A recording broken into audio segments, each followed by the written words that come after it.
Hello, everyone. I'm just an ordinary businessman who likes history. Last time I mentioned that due to repeated wars, the British were heavily in debt. And the colonies, I think I told you about it.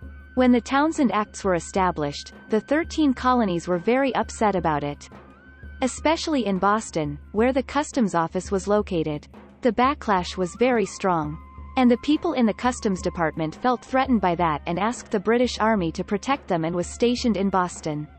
But when something like this happens, what do the colonists who live in Boston think? How do you think they feel? They don't like it. What kind of people are you? The people from the home country, especially the military.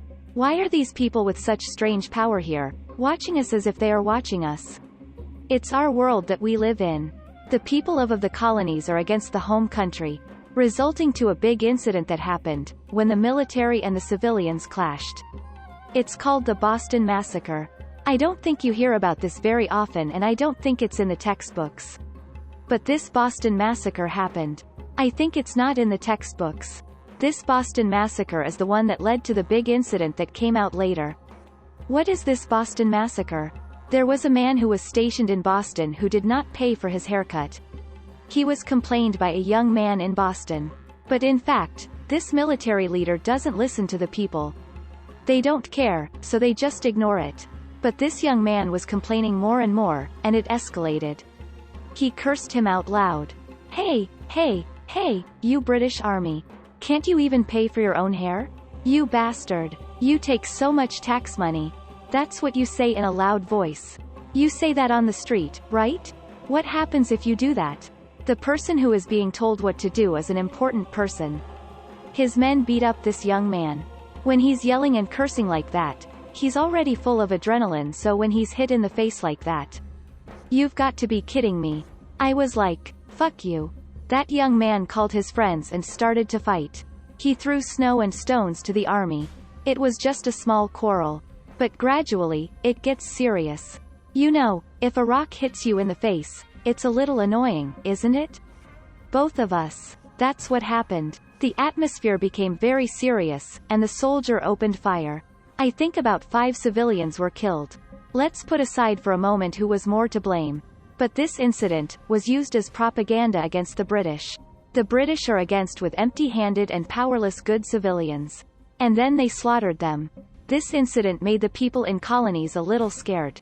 The British did a partial repeal of the Townshend Acts. Well, not all of them, but you know what's left? Tea. Only tea was left. In terms of tariffs. Why did we keep the tea? It's the life of the British people. They love tea, don't they? The people who came to America or are originally from England really like tea. In fact, black tea has a sterilizing effect on ordinary water. It's a necessity for daily life and it has a double effect. The taxation of tea means that a lot of tax money will be collected. That's why they left the tea alone. To summarize the situation, if you buy tea from England, you have to pay a tariff. Bostonians already hate the British. You know why? Because they were massacred by British soldiers. I don't want to buy tea from the British in the first place. They don't want to buy tea from England. But there was a law called the Navigation Law. I've explained this before. When the Netherlands was enriched by transit trade, they wanted to get rid of it. Well, to my surprise, that law is still in effect, isn't it? So, we were forced to buy tea from England. But if I buy it, I'll have to pay customs duty. They don't want to do business with the British anymore. So they started a secret trade with the Dutch ships and smuggled tea from Holland. What happened after that? There was a huge surplus of tea in England. There was a big company called the British East India Company and was about to go bankrupt. And also, at that time, business was not going well in India. The British made a law called the Tea Act to bail out the British East India Company. What is this tea law? It gave the colonies a monopoly to trade with the American colonies, which includes British East India Company. In addition, they lowered the selling price. At that time, the British people were not stupid not knowing that the colonies were buying tea from the Dutch. But they were willing to sell it to them at a price much lower than the original price. What are the British people saying about the Americans? Why don't they buy tea from England? They think it's because of the tariffs, because if you could get rid of the tariffs, the price is much lower than the Dutch price. I thought for sure it wouldn't sell. But it didn't sell, did it? In fact, there was even more of a backlash. People in America, especially those in Boston, hate England. They are very much against the British. If they accepted this, they need to accept the tea law that the British made. They accepted the law that the British made. That's what happened. Even if they make new laws, there's a possibility that they won't be repealed. I don't buy tea from the British East India Company. That's what I did, right? A British ship full of tea arrived at Boston Harbor. But the people of Boston didn't want to buy tea from this merchant ship. They said, "We'll never buy anything from you again." Still, the captains are there for business. They can't just go home. So the ship was anchored in the harbor because they had no choice. On December 10, 1773, during a very cold winter night, there were 50 young men from Boston dressed up as Indians. "We're going to Teapot Boston Harbor." They threw a lot of tea that was on the ship into the sea. The total amount of damage was estimated at $1 million. It's said to be worth $1 million. As expected, this is not good. The people of Boston were a little shocked. They thought it was a bad idea to throw it away. So it was very controversial. The famous Boston Tea Party incident in 1773, and you may remember it, right? You threw away the tea, didn't you? When you say tea, you mean shizuoka, right? In Japan, shizuoka. You know what shizuoka is? Jubilo Iwata, right? Coach Namba, right? Well, he's been sacked now. But it's Mr. Namba. If you can't force yourself to remember, I think that's fine.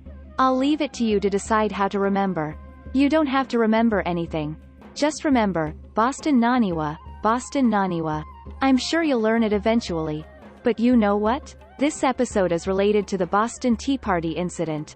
The rebellion against the British became very strong during that period. They started to dislike English culture. They liked tea, but they don't drink tea anymore. So, coffee culture took its place and became popular in North America. So now, people in North America drink coffee as a matter of course. And this Boston Tea Party incident. What's with that name? What is the origin of this name? There are many theories. It's not very clear. As I said before, it's a joke because it's about using Boston Harbor as a teapot. In a sense, these young people who were in a rage were partying. They were having a party. Oh, this is a tea party. So it was kind of a joke. It was like a joke. There is a theory that it was named after the Tea Party. Also, party means a group. Like a group of people who opposed the Tea Act. Tea Party. I don't know. I'm not so sure about that. Tea is actually an abbreviation for tax dough already. I'm sick of taxes. There is also a story about it. But actually, in the United States, maybe it was around 2009. There was a group of people who were against the Obama administration's policies. It's called the Tea Party movement. Of course, it comes from this Boston Tea Party. I'll be sure to get you some tea then. Tax enough already. At that time, I was using tea as tax enough already. We were able to dress up in the clothes of those people. I've been looking into the origin. I did some research on the origin of the Tea Party and I found out that when American children learn the name, it's like a joke. The tea was flowing on the ocean.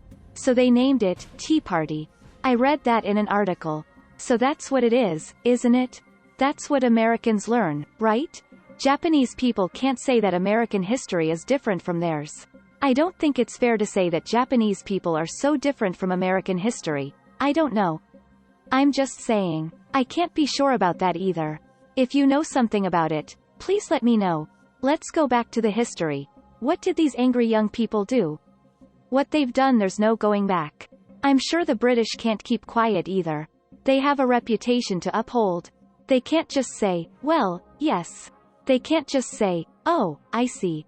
They're going to blockade the port of Boston and revoke the autonomy of Massachusetts.